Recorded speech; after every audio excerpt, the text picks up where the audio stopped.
As we continue this story of Elijah and his defiance of what I kind of mentioned last week, the Mad King Ahab, it's this story where the more I read, the more comical it sounds, but also the more dire and intense. Last week we talked about Obadiah, this servant in the kingdom of Ahab that is someone that is looking after some prophets that were hidden by his aid, these prophets of God. And he goes to Elijah, finds him, makes this connection through obedience, and vents his anxieties like we are to vent ours, but then give them back to Christ. And when Elijah and King Ahab meet, Ahab pretty much just says, "Hey, you troublemaker, is this really you?" And in a moment that I would like to just sit on the sidelines and watch, just the reply that Elijah gives to this king, this ruler over a nation, says, "No, I'm not the troublemaker of Israel. You're the troublemaker and your fathers." And it's just like this really good burn. It's this really good burn.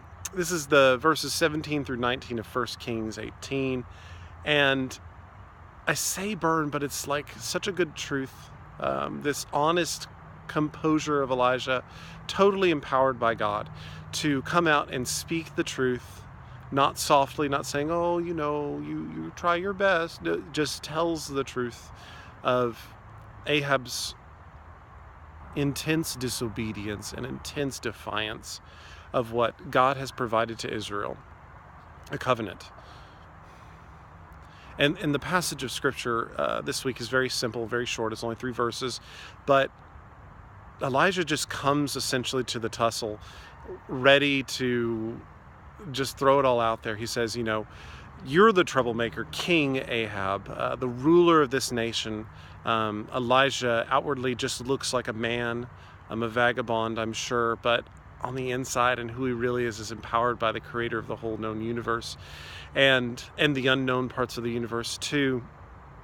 And so this amazing kind of transformation occurs in chapter 18 from the Elijah we've seen previously.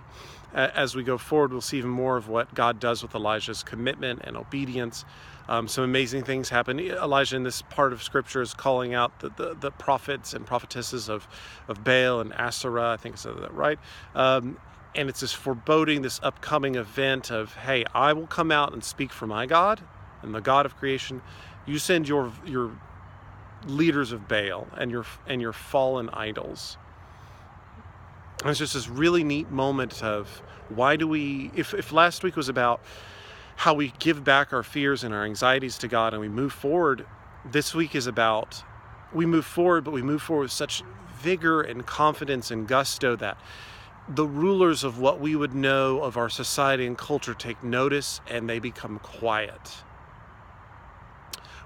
Elijah does not go out on public. He does not go out and on social media or printed paper or any kind of metaphor you would like to use and call it the king. But when the king calls, he returns it in fire. It's pretty amazing, but at the same time, it's very humbling because I should be doing the same. When the words come calling, I should be obedient to what Christ has given to me and what he has moved in me to do. And shouldn't we all? If you're someone that says, Brandon, these videos are great, I find them neat, I listen to you, it's weird, I don't know, maybe listen to what God's calling you to do. Maybe listen to the message of Christ. And if you're like, I don't know this message of Christ, look it up. Learn that Christ loves us so much that he died for us and that he rose again. And we need that because of our sin nature that was from way earlier on. And that we are all short of God's glory by that separation of sin. And we are all guilty of that sin. And then we accept Christ, when we accept that sacrifice, we become such a new creature that we can be used in ways that we could never imagine. And we can be used for the perfect perfection that God has designed us for. There's a lot of things I can fill my day with. And at the end of the day, I can still feel hungry, still feel needy. But when I really give back to God, I feel exhausted. I feel tired, but I also feel energized at the end. I hope you find that truth the truth that's knocking at your heart's door, that's always around us, that only if we could be still and quiet in His creation, that we will hear it. Have a great week.